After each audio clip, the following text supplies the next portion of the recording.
जय Hind and hello guys, स्वागत है आपका आपके अपने YouTube चैनल ज्ञानदेह होस्ट में। और इस वीडियो में मैं आपको बताने वाला हूं Indian army BSc nursing online form 2024 के बारे में, जहां पर आपको बहुत ही अच्छे से बताया जाएगा कि कौन लोग इसमें अप्लाई करने के लिए एलिजिबल रहेंगे, कब से लेकर के कब तक आप फॉर्म को भरेंगे और इसमें आपकी एप्लीकेशन फीस कितनी है, एज लिमिट क्या है। तो ये सब जानकारी आपको बहुत ही अच्छे से इस वीडियो के अंदर दी जाएगी। एंड अगर आप इसमें एलिजिबल है और इंटरेस्टेड है फॉर्म को अप्लाई करने के लिए, तो आपको कमेंट करके बताना होगा फॉर्म फिलअप वीडियो। आप जैसे ही फॉर्म फिलअप वीडियो कमेंट करेंगे तो मुझे समझ आ जाएगा, और जैसे ही आपका अप्लाई लिंक एक्टिवेट होगा आपके लिए फॉर्म फिलअप की वीडियो आ जाएगी। आप उसको देखकर ही फॉर्म को भरिएगा, नहीं तो फिर आप इसमें कोई ना कोई मिस्टेक कर बैठेंगे। अब चलिए शुरू करते हैं। अगर आपने अभी तक वीडियो को लाइक नहीं किया, फटाफट से वीडियो को लाइक कर दो और चैनल को सब्सक्राइब करके बेल आइकन ऑन कर लो, ताकि आपसे फॉर्म फिलअप की वीडियो का नोटिफिकेशन बिल्कुल भी मिस न हो। उसके बाद जो लिंक मैंने वीडियो के डिस्क्रिप्शन में दिया हुआ है,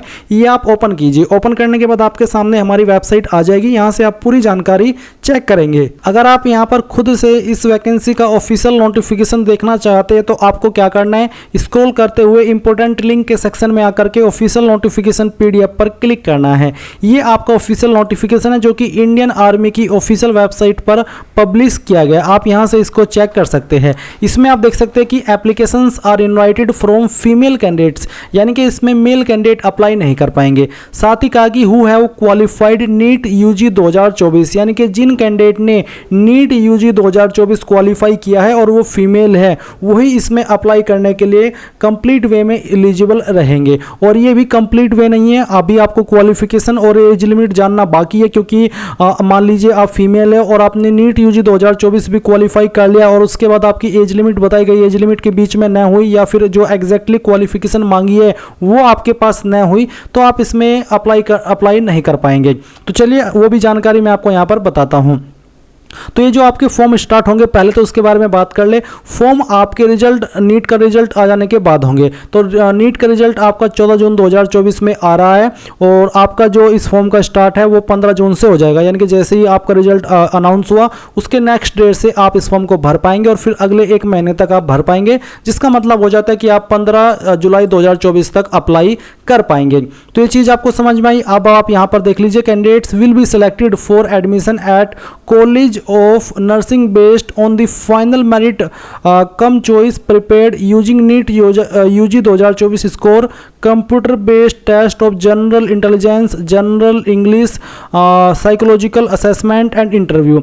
यानी कि एक तो आपका नीट यूजी 2024 का स्कोर देखा जाएगा, उसके बाद में फिर जो कैंडिडेट क्वालिफाई करेंगे उनका कंप्यूटर बेस्ड टेस्ट होगा इन सब्जेक्ट को लेकर के, जो कि यहाँ पर आपको दिए गए, और उसके बाद में आपका इंटरव्यू भी होगा और फिर आपका मेडिकल फिटनेस का जो टेस्ट है वो भी लिया जाएगा।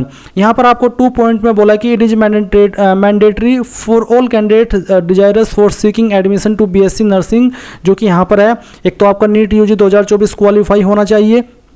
सेकंड आपको बोला है कि register and apply at the website, आपको इसमें रजिस्टर और अप्लाई करना होगा इस वेबसाइट का इस्तेमाल करके, जो कि जैसे आपका लिंक एक्टिवेट होगा आप कर पाएंगे, और जिसके लिए मैंने आपको पहले ही बोल दिया कि आप बता दीजिएगा। अगर आपके कमेंट आए मैं आपके लिए फॉर्म फिलअप की वीडियो बनाऊंगा, जिसको वॉच करके आप फॉर्म को भरेंगे।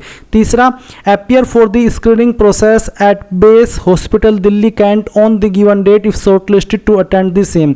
यानी कि अगर आप फॉर्म भरने के बाद में शॉर्टलिस्ट हो जाते हैं नीट यूजी 2024 स्कोर के आधार पर, तो फिर आपको अटेंड करना होगा स्क्रीनिंग प्रोसेस, जो कि बेस हॉस्पिटल दिल्ली कैंट में होगा।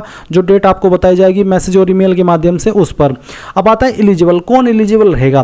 Female candidates who are unmarried, divorced, legally separated, widow without, basically ये कह लीजिए कि इसमें ओनली फीमेल कैंडिडेट ही अप्लाई कर पाएंगे और वो भी अनमैरिड होनी चाहिए, जो कि यहाँ पर आपको बोला है। और अगर आप डाइवोर्स्ड है तो वो भी इसमें अप्लाई कर सकते हैं। नेशनलिटी आपकी सिटीजन ऑफ इंडिया। अब आती है डेट ऑफ बर्थ। तो जिन कैंडिडेट का जन्म 1 अक्टूबर 1999 से लेकर के 30 सितंबर 2007 के बीच में हुआ है, वही इसमें अप्लाई करने के लिए एलिजिबल होंगे एज के अकॉर्डिंग। अब ये तीसरी कंडीशन आती है जिसमें कि बहुत सारे कैंडिडेट डिस्क्वालीफाई हो जाते हैं। मान लीजिए आपने नीट यूजी 2024 को भी क्वालिफाई कर लिया और आप फीमेल भी है, पर आपका डेट ऑफ बर्थ 1 अक्टूबर 1999 से लेकर के 30 सितंबर 2007 के बीच में नहीं है, तो आप इसमें एलिजिबल नहीं रहेंगे। फिर आता है क्वालिफिकेशन। तो क्वालिफिकेशन भी इसमें आप देख लीजिए, ये आपका आखिरी स्टैंडर्ड है जिससे कि आप एलिजिबल होंगे, अप्लाई अप्लाई करने के लिए। Candidate must have passed in first attempt, यानी कि आपने आपकी 12वीं फर्स्ट अटैम्प्ट के अंदर पास की हो और 12th ईयर स्कूलिंग आपने कम से कम की हो, बीच में कोई क्लास स्किप ना की हो। विद फिजिक्स केमिस्ट्री बायोलॉजी, यानी कि आपके पास फिजिक्स भी होना चाहिए, केमिस्ट्री भी, बायोलॉजी में आपका बॉटनी एंड जूलॉजी आपके पास होना चाहिए, एंड इंग्लिश भी आपके पास 12वीं के अंदर होनी चाहिए, जिसमें कि आपके कम से कम 50% मार्क्स रहने चाहिए एज ए रेगुलर स्टूडेंट, और आपने ये रेगुलर की हो। तो बेसिकली ये है कि आपने 12वीं पास की है फिजिक्स केमिस्ट्री बायोलॉजी के साथ में, और इंग्लिश भी सब्जेक्ट होना चाहिए, और इंग्लिश सब्जेक्ट में आपके कम से कम 50% नंबर होने अनिवार्य है। अगर आपके 50% नहीं है तो फिर आप तब भी इसमें एलिजिबल नहीं होंगे अप्लाई करने के लिए। मान लीजिए आपके पास 12वीं है और आपने पीसीबी से की भी है, पर आपके पास जो इंग्लिश सब्जेक्ट है उसमें 50% नहीं है, 50 नंबर नहीं है, तो आप इसमें एलिजिबल नहीं होंगे। तो ये चीज़ अगर आपके पास है, जो कि मैंने आपको बता दी है सभी, तो फिर आप इसमें कंप्लीट एलिजिबल है।